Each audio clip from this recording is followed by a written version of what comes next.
തുടങ്ങാം. All the best. Ramesh ഏട്ടാ, ഈ വെറുതെ ഇരിക്കുന്നതിൻ്റെ സുഖം എന്ന് പറയുന്നത് ഒരു പ്രത്യേക സുഖമാണ്. അതൊരിക്കലും നമുക്ക് ജോലിക്ക് പോയാൽ അനുഭവിക്കാൻ പറ്റത്തില്ല. അപ്പം അത്തരത്തിൽ ഞാൻ അനുഭവിച്ചൊരു കഥയെ പറ്റിയിട്ടാണ് ഞാൻ പറയാൻ പോകുന്നത്. എനിക്ക് വയസ്സ് 26 ചേട്ടാ. ഞാൻ ഇന്ന് വരെ ഒരു പണിക്കും പോയിട്ടില്ല. കാരണം എന്താണെന്ന് വെച്ചാൽ ഈ പണം, പ്രശസ്തി അങ്ങനെയുള്ള കാര്യങ്ങളൊന്നും എനിക്ക് താല്പര്യമില്ല. കഴിയുന്നത്രയും കാലം അച്ഛൻ്റെ അച്ഛൻ്റെ തണലിൽ അങ്ങനെ ജീവിച്ചു പോകുക എന്നുള്ളതാണ് എൻ്റെ ഒരു ലക്ഷ്യമെന്ന് പറയുന്നത്. അങ്ങനെ ഇരിക്കുന്ന സമയത്താണ് എൻ്റെ കുറേ കൂട്ടുകാരുണ്ട് ഗൾഫിൽ നിന്നൊക്കെ വന്നവർ.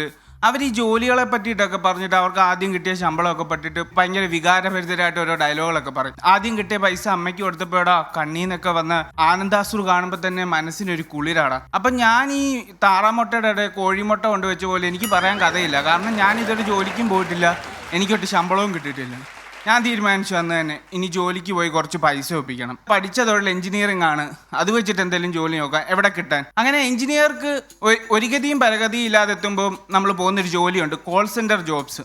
അങ്ങനെ ഞാൻ കോൾ സെൻറ്റർ ജോബ്സിന് പോയിട്ട് അവിടെ ആണെങ്കിൽ ഫസ്റ്റ് ഇൻ്റർവ്യൂ ആണ്. HR ആൻറ്റി വരും. HR ആൻറ്റി വന്നിട്ട് ചോദിക്കും, ഹായ് ലിയോ, എന്തുണ്ട് വിശേഷം? ഞാൻ പറഞ്ഞു ഞാനൊന്നും മിണ്ടിയില്ല. അപ്പോൾ പറഞ്ഞു, ലിയോ നാവിന് എന്തെങ്കിലും കുഴപ്പമുണ്ടോ? ഞാൻ പറഞ്ഞില്ല, കുഴപ്പമൊന്നുമില്ല. നിങ്ങൾ 50% സെലക്ട് ആയിരിക്കുകയാണ് ലിയോ എന്ന് പറഞ്ഞിട്ട് പുള്ളിക്കാരി എന്നെ സ്വന്തമായിട്ട് കൈയടിച്ച്. നെക്സ്റ്റ് പുള്ളിക്കാരി ചോദിക്കുന്നത്, ലിയോ താങ്കൾക്ക് സെൽഫ് റെസ്പെക്റ്റ് അങ്ങനെ എന്തെങ്കിലും ഉണ്ടോ? ജോലി കിട്ടുന്ന ഒരാവശ്യത്തിൽ ഞാൻ പറഞ്ഞു, എനിക്ക് അങ്ങനത്തെ സെൽഫ് റെസ്പെക്റ്റോ കാര്യങ്ങളോ ഒന്നുമില്ല.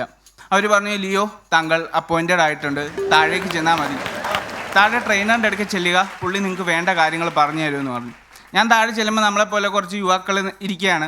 ഈ ട്രെയിനർ വന്നിട്ട് ഒരാവശ്യമില്ലാതെ യുവമാരെ അങ്ങ് തെറി വിളിക്കുകയാണ് എന്ന് പറഞ്ഞാൽ ഭയങ്കര ഷൗട്ട്. കുറേ നേരം കേട്ടോണ്ടിരുന്നിട്ട് ഒരു 3-4 പേര് ഇങ്ങനെ തിരിച്ച് തെറി വിളിച്ചു. ഇങ്ങനെ അവരെ എല്ലാം പറഞ്ഞു വിട്ടു. ഞാൻ പുള്ളിയോട് ചോദിച്ചു, ചേട്ടാ എന്താ അവരെല്ലാം പറഞ്ഞു വിട്ടേ?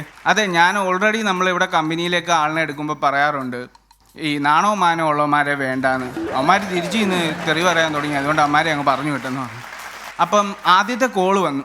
ആദ്യത്തെ കോളെന്ന് പറഞ്ഞാൽ എൻ്റെ ഒരു ഓട്ടോമേറ്റഡ് വോയിസ് ഉണ്ട്. ഹായ്, ഞാൻ ലിയോ ഡേവിഡ് വില്യം, ഞാൻ താങ്കളെ എങ്ങനെയാണ് സഹായിക്കേണ്ടത്?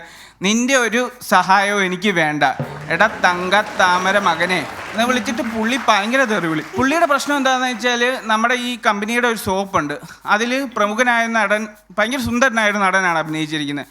പുള്ളി ഈ സോപ്പ് വെച്ച് കുളിച്ചിട്ട് അതുപോലെ ആയില്ല. അതിന് പുള്ളി എന്നെയാണ് തെറിവിളിക്കുന്നത്.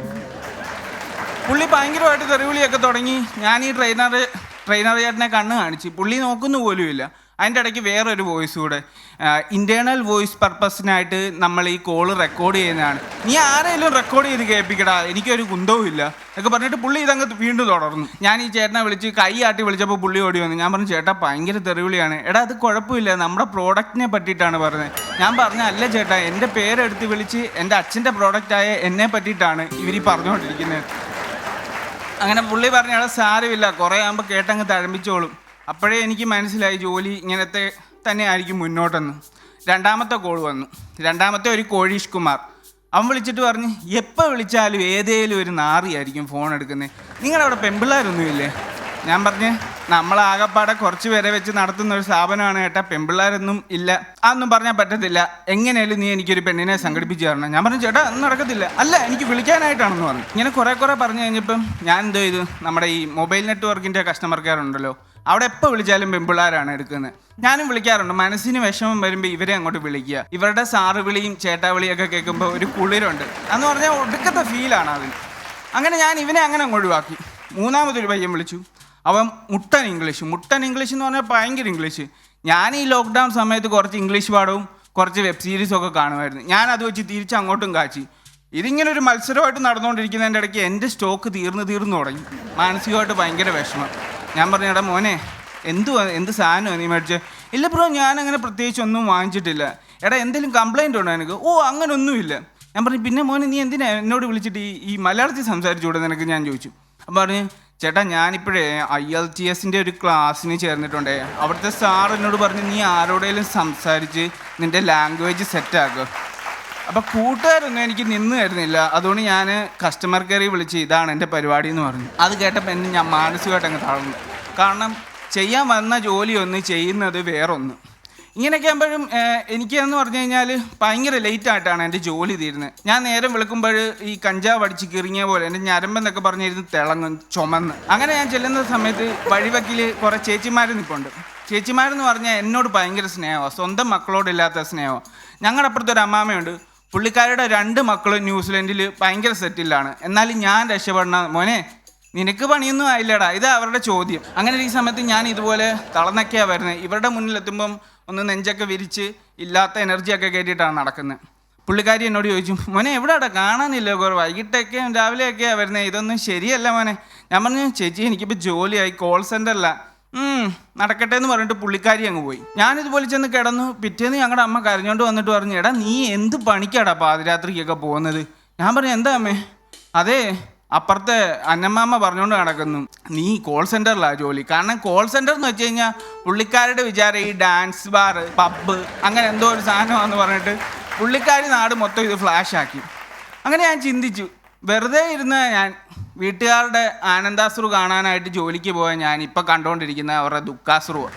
എന്നാൽ പിന്നെ വെറുതെ ഇരിക്കുന്നതല്ലേ നല്ലതെന്ന് വെച്ചിട്ട് ഞാൻ ഇതുവരെ ആ വെറുതെ ഇരിപ്പ് കണ്ടിന്യൂ ചെയ്തുകൊണ്ടിരിക്കുന്നു. So that's my time. My name is Leo David William. Thank you. Leo great ആയിരുന്നു. Thank you. നല്ല കോൺഫിഡൻസോട് കൂടി നിന്ന് പറഞ്ഞു. പക്കു ചേട്ടാ?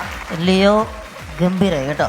താങ്ക് യു ഏട്ടാ. ലിയോ തുടങ്ങിയത് തന്നെ നല്ല രസമുണ്ട്. രമേശ് ചേട്ടാ, ഈ വെറുതെ ഇരുന്ന് ജോലി ചെയ്യുന്നതിൻ്റെ ഒരു സുഖം എന്താണെന്ന് ചോദിച്ചപ്പോൾ രമേശ് ചേട്ടാന്നല്ല, അവൻ വിളിച്ചെങ്കിലും അവൻ നോക്കിയത് നമ്മുടെ 2 പേരെയും കൂടെയാണ്. അല്ല, എന്നെ ശ്രദ്ധിച്ചിട്ടേ ഇല്ല.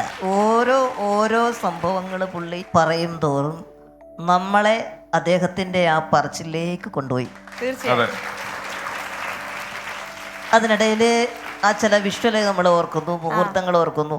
ഇദ്ദേഹം തിരിച്ചു വരുമ്പോൾ അന്നമ്മ ചേട്ടതിയെ കാണുമ്പോൾ പറയുന്നതും ആ ആത്മാഭിമാനത്തിന് വേണ്ടിയിട്ട് ആ എനർജിയൊക്കെ കയറ്റുന്നത്, ഇതൊക്കെ നമ്മളിലേക്ക് കൊണ്ടുവരുമെന്ന് പറയുമ്പോൾ അതിനൊരു ഒരു സുഖമുള്ള ഒരു ഇതാണ്. അതൊരു നല്ലൊരു കലാകാരനെ അത് കഴിയുള്ളൂ. അത്തരത്തിലുള്ള നല്ലൊരു തീയുള്ള ആളാണ് നമ്മുടെ ലിയോ. രമേശ് ചേട്ടാ? ലിയോ ഗംഭീരമായി. ലിയോയുടെ പ്രകടനം സൂപ്പറായിരുന്നു.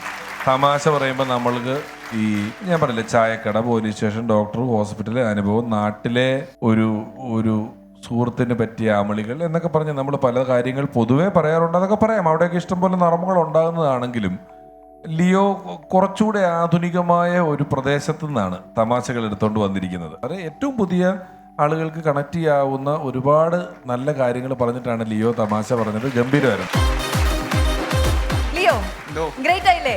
സന്തോഷമായി ഒരുപാട്. അപ്പൊ നാട്ടിലുള്ള എല്ലാവരോടും ഞങ്ങളുടെ അന്വേഷണമൊക്കെ പറയണം, വീട്ടിലുള്ളവരോടും പറഞ്ഞു. Okay, thank you.